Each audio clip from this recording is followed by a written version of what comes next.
चालू स्टार्ट हो।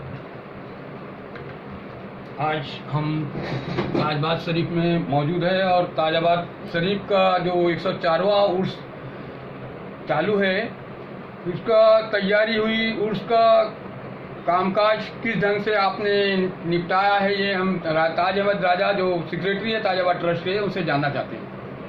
पहले मैं हज़रत बाबा ताजुद्दीन ट्रस्ट सेक्रेटरी ताज अहमद राजा आपके आँखों की तारा और न्यूज़ चैनल और न्यूज़ क्या है न्यूज़ वेज ऑफ इंडिया सदाबहार, सदाबहार, ये 4-5 चैनलों को एक साथ में मुबारकबाद देता हूँ और अल्लाह तबारक व तआला आपके चैनल को आगे बढ़ाए। और ये जो उर्स है, ये सफलता इसकी हमको पुष्टि है जो जनता ने जो दिया है कि यहाँ अच्छा इंतज़ाम हुआ, यहाँ अच्छा काम हुआ, यहाँ अच्छे अच्छे फनकार आए, यहाँ अच्छे अच्छे मौलवी आए, यहाँ अच्छी खाने की सेवा जो थी, लंगर की सेवा, पुलिस का जो बंदोबस्त था अच्छा था, एनएमसी का था, एनआईटी का था, यहाँ पर पूरा पीडब्ल्यूडी फायर डिपार्टमेंट यहाँ मुस्तहिद तरीके से काम किया और सभी तरीके से जो भी आयोजन हज़रत बाबा ताजुद्दीन ट्रस्ट ने किया वो सारा काबिल तारीफ़ था और बहुत अच्छा था। और इसको सफल आयोजन कहते हैं जिसको कि खूबसूरती का जो मिसाल है और गंगा जमुना की जो तहजीब है, वो जो कौमी एकता की जो बात करते हैं, वो यही सूफी संत और इन्हीं के दर से पैगाम जाते हैं। तो ये वो वलियों का दर है जहाँ से सभी कौम, सभी जाति के लोगों को यहाँ से फैज़ आमद था। ताज भाई, एक सवाल, अपना क्या था, जो महाराष्ट्र सरकार ने फर्स्ट फेज़ का काम पूरा कर दी, सेकंड फेज़ का आपको क्या पैसा अलॉट हुआ कि नहीं हुआ, इसके बारे में बताइए। नहीं साहब, इसका तो कैसा है, 224 करोड़ पहले फेज़ का काम हुआ था, 132 कोटी रुपए का पहले फेज़ का काम है, उसमें भी 3 करोड़ रुपया भी बकाया है। तो उसमें कुछ पिछले फर्स्ट फेज़ के अंदर में जो है वो 2 काम जो है प्रलंबित है। एक दरगाह का काम प्रलंबित है और एक क्या बोलते हैं, एक चादर खाना जो बनाना है उसका काम अनकम्प्लीट है, अभी हुआ ही नहीं स्टार्ट। तो 2 काम फर्स्ट फेज़ के अंदर में बकाया है, उसका टेंडर वगैरह भी हुआ, लेकिन अभी तक टेंडर की कैसे है, आज 7 महीने 6 महीने 1 साल भर हो गया टेंडर, लेकिन काम अभी तक वो चालू नहीं हुआ।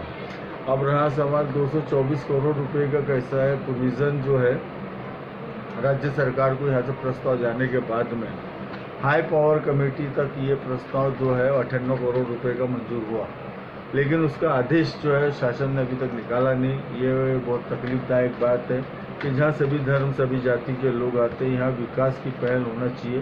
कि पिछली गवर्नमेंट ने जो है 2013 की गवर्नमेंट ने यहाँ पर कैसा है कि पैसा दिया था 132 कोटी रुपया, ये गवर्नमेंट ने अभी कोई 2026 चल रहा है, अभी 2026 के अंदर में हम प्रवेश है, तो अभी तक हमको एक पैसे की निधि मिली नहीं। जैसा ये नागपुर शहर जो है, जो समझो मुख्यमंत्री का भी शहर है, तो आप इसके लिए मुख्यमंत्री साहब से मिले कि नहीं मिले?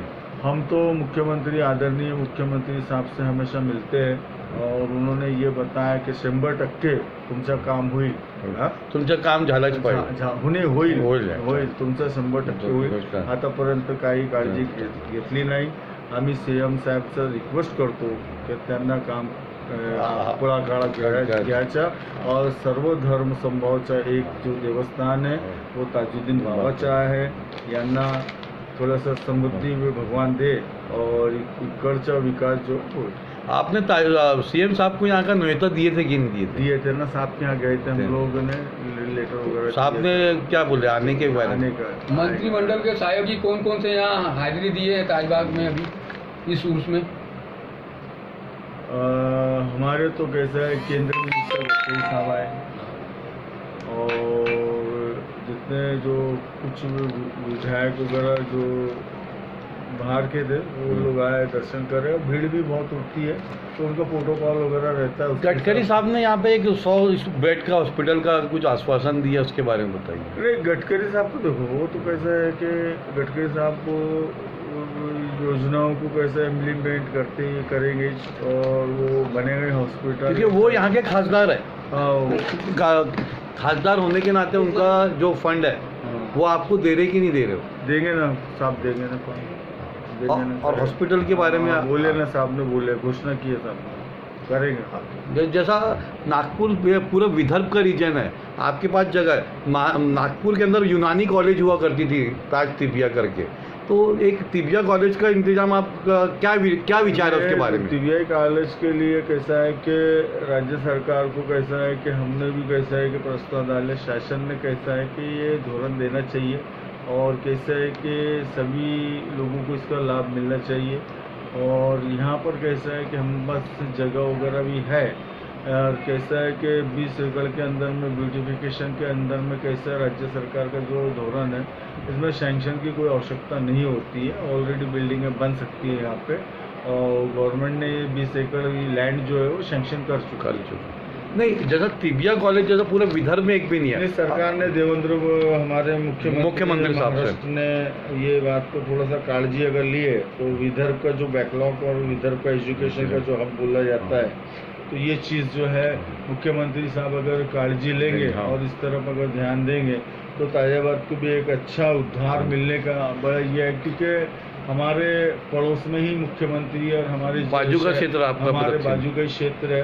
तो मैं ये चाहता हूँ कि मुख्यमंत्री साहब से रिक्वेस्ट भी है, और हमारे प्यारे खान साहब भी उनसे बार बार यही बात बोलते हैं कि ताज़ाबाद को कुछ विकास के लिए निधि दी जाए, ताकि यहाँ के जो बैकलॉग जो एरिया जो है, वहाँ का जो एरिया जो है गरीब बस्ती का जो एरिया है वो इसका विकास हो सके।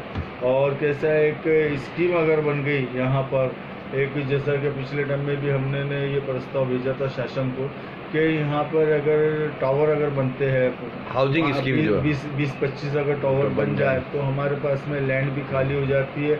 यहाँ पर कैसा है कि बच्चों के खेलने के लिए हमारे पास ग्राउंड नहीं है, यहाँ हमारे पास ये लाइब्रेरी नहीं है, यहाँ हमारे पास में समाज भवन नहीं है, ये सब सारी चीज़ें हैं। तो ये सब सारी चीज़ें होनी चाहिए। तो आपका जो सेकंड फेज का जो प्रोजेक्ट है, यानी ये सब मुद्दे को जो आपने बोले ये लेके है, तो आप इसको जल्द से जल्द सीएम साहब से मिलके तो इसको पास कराने की कोशिश करें। अभी देखिए सर, वहाँ तो अधिवेशन अभी महाराष्ट्र में होगा। हाँ, अभी नागपुर अधिवेशन 7 दिसंबर से। साहब अगर चाहेंगे तो खाली कैसा आदेश अगर मुख्यमंत्री साहब ने अगर निकाल दिए तो नागपुर शहर क्या पूरा महाराष्ट्र है ना साहब का धन्यवाद करेगा, पूरा देश करेगा। और ये जिला नागपुर मुख्यमंत्री का है, क्योंकि कैसा है पूरे देश से लोग आते हैं ना, तो पूरे दुनिया से आते हैं। मुख्यमंत्री साहब ने इसके ऊपर, और ये शहर एक तरीके से आपके नागपुर सीएम साहब का ही है। और इतना पीछे ना, बाजू का दक्षिण पश्चिम और ये दक्षिण है, दक्षिण पश्चिम साहब के क्षेत्र में जाएंगे और ये क्षेत्र में जमीन आसमान का फर्क है।